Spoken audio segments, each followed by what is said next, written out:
Vamos a explicar sobre efectos de la temperatura sobre la germinación de diferentes semillas. El efecto de la temperatura sobre la germinación estaría relacionada con las enzimas que regulan la velocidad de la reacción bioquímica, que ocurre en las semillas tras su rehidratación. Además, la germinación de una semilla se produce dentro de un rango determinado de temperatura, donde es posible identificar la temperatura base, la temperatura óptima y la temperatura máxima de germinación. La temperatura. La sensación de calor o frío al atacar una sustancia que produzca la función de ebullición, la sensación de calor o frío de la capacidad de sustancia para conducir el calor y de otros factores. Cuando se aporta calor a una sustancia, se eleva su temperatura. Así los conceptos de temperatura y calor, aunque estén relacionadas, son diferentes. La temperatura es una propiedad de un cuerpo y el calor es su flujo de energía reducido por las diferencias de temperatura. Las absolutas son las que parten del cero absoluto, que es la temperatura teórica más baja posible y corresponde al punto en el que las moléculas y los átomos de un sistema tienen mínima energía térmica posible. Y en estos encontramos Kelvin y Rankine. En las relativas, ¿por qué se comparan con un proceso fisioquímico establecido que siempre se produce a las mismas temperaturas, como vienen a ser el grado Celsius y el grado Fahrenheit? Las semillas son las bases principales para el sustento del humano. Son las depositarias del potencial genético de las especies agrícolas y sus variedades resultan de la mejor continua y la selección a través del tiempo. Esto quiere decir que la semilla sirve mucho para el consumo humano. Sin esto no existiría árboles, no existiría plantas, no existiría comida. En el embrión se puede encontrar la plúmula, una yema en el extremo enfrentado a la retícula. La radícula es la primera raíz del embrión. A partir de ella surgió todas las otras raíces de la planta. El hipocotilo. El espacio entre las dos partes anteriores, cuando crezca, formará un tallo. Cotiledón. Son las primeras hojas de la planta que no son hojas verdaderas como tal. El endospermo habitualmente está compuesto por el almidón. También se llama albumen.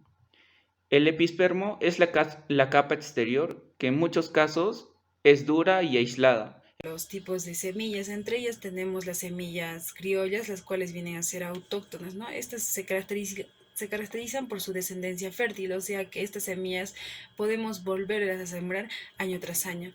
Luego tenemos las semillas mejoradas, las cuales vienen a ser semillas que son seleccionadas por el hombre por métodos específicos, en este caso la polinización controlada. Y bueno, estas vienen a presentar alta producción, tienen resistencia a las plagas, a las enfermedades y asimismo se adaptan a diferentes regiones, ¿no? Y luego tenemos las semillas híbridas, las cuales son obtenidas del cruce de varias semillas puras. Y bueno, su crecimiento viene a ser más rápido, presentan raíces más fuertes, tallos más robustos y frutos de alta calidad.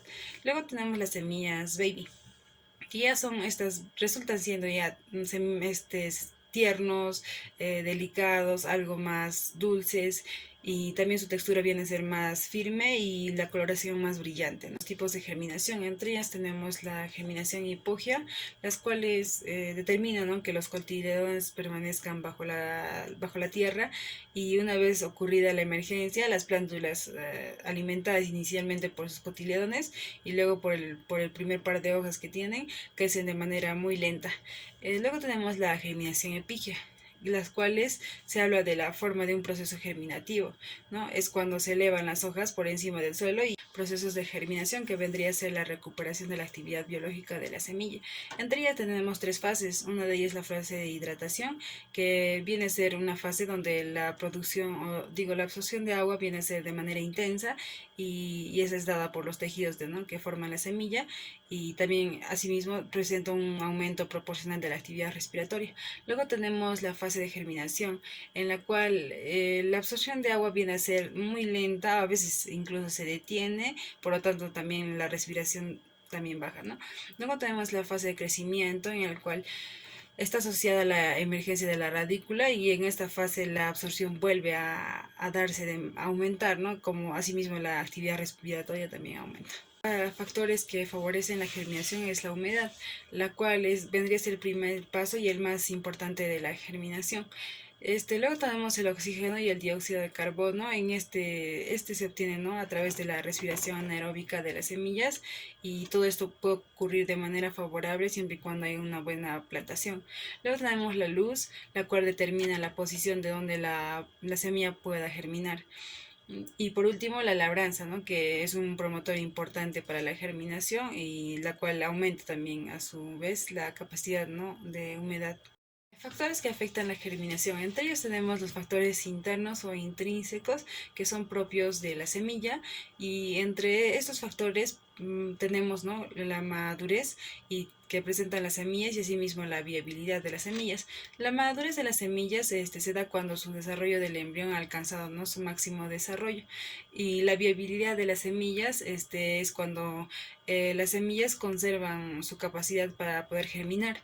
Luego tenemos los factores externos que son, o extrínsecos también, ¿no?, que estos más o menos dependen, ¿no?, del medio ambiente, y entre ellos tenemos, entre los más importantes tenemos los que inciden en el proceso de germinación, y así mismo destacamos, ¿no?, entre ellos la humedad, la temperatura y los gases. A continuación les podré hablar sobre un ejemplo sobre el efecto de temperatura sobre la germinación de diferentes semillas.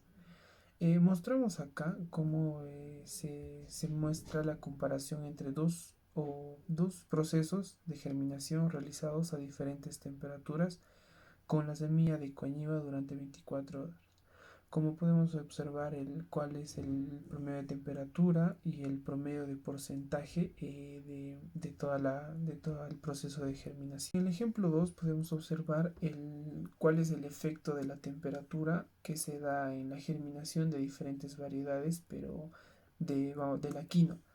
Y acá podemos observar que luego de estar esterilizadas durante aproximadamente 2 minutos, de hipoclorito de sodio, al 2% podemos colocar la germinar en cajas de Petri de máximo de 10 a 9 centímetros de diámetro. En total pondríamos a caja unas 50 semillas, y todo esto sobre papeles de filtro humedecidos, en una todo esto en agua destilada. La respuesta que obtenemos de la luz hacia las semillas es que todo esto sabemos que algunas semillas, casi todas, necesitan luz para poder germinar. Esto es relativamente muy importante y decisivo, ¿no?, que da un origen a una nueva era de estudio, no solo relacionada con la fisiología de algunas semillas. Esto también va de mano con la fisiología de las plantas. Esto también llamado como la fotomorgénesis. El efecto de luz en las plantas. Las plantas necesitan la luz para realizar la fotosíntesis. La fotosíntesis es el proceso del cual estos obtienen su alimento. Todas estas necesidades varían según cada especie. Por ejemplo, existen plantas que necesitan mucha cantidad de luz, mientras que otras se podría decir que se pueden obtener con muy poca luz. Y bueno, la luz es un elemento muy imprescindible para la vida de las plantas, ya que esto les llega a permitir procesar los nutrientes del suelo que toman, que toman todos del suelo, y poder convertirlos en su alimento. Formogénesis. Esto es un proceso responsable que se encarga de todo el desarrollo de la forma, estructura de los órganos vegetales a través de su división, su diferenciación y el crecimiento celular. Mayormente las plantas en la luz solar necesitan esto para llevar a cabo la fotosíntesis. Como vamos a recordar, la fotosíntesis es un proceso biológico en el que todas las plantas y las algas marinas capturan la energía de la luz solar para poder fabricar su propio alimento y poder liberar oxígeno a partir del dióxido de carbono y el agua. Y por último tenemos al fototropismo. El fototropismo es la respuesta de crecimiento de las plantas a la luz. Esta es la misma que se denomina fototropismo positivo. Un ejemplo claro está en las ramas y es en contra que se denomina fototropismo negativo, que es un ejemplo claro, las raíces. La luz en la micropropagación. El cultivo de la planta es una técnica de propagación que requiere de un control ambiental tanto físico como químico, sumamente exigente. La micropropagación es una técnica de las aplicaciones del cultivo de tejidos vegetales y una de las biotecnologías agrícolas más usadas para la producción masiva de plántulas. Esta se centra en el cultivo de explantes en ambientes controlados. La luz artificial en las plantas para invernadero. La luz artificial puede ayudar a crecer tus plantas, pero no todo tipo de luz puede servir para este propósito. La luz de bombillas halógenas en una oficina nunca será suficiente para que un cactus sobreviva, pero puede funcionar para otras especies. El objetivo de estas puede ser compensar la duración de los días, por ejemplo, en países que por su ubicación geográfica tengan un cambio muy marcado en la duración del día en ciertas épocas del año, o para compensar la completa ausencia de luz natural. Existen muchos tipos de bombillas, pero a menos que quieras dedicarte a esto de una forma profesional, te pueden servir las lámparas de amplio espectro, que combinan un LED frío y uno cálido. La ventaja de estas bombillas es que ofrecen un espectro bastante decente. Se calientan poco y consumen poca electricidad. Característica de las luces para invernadero. Las lámparas son de vapor de sodio de alta presión. El espectro de emisión está situado entre 350 y 750 nanómetros. Ventajas del cultivo con luz artificial. Una de las ventajas es que, como decíamos, uno de los principales beneficios que nos aporta esta iluminación es que nos permite plantar tomates cherry en invierno de una forma productiva, al igual que tomates en rama. Por otro lado, cualquier tipo de planta se puede adaptar a este sistema.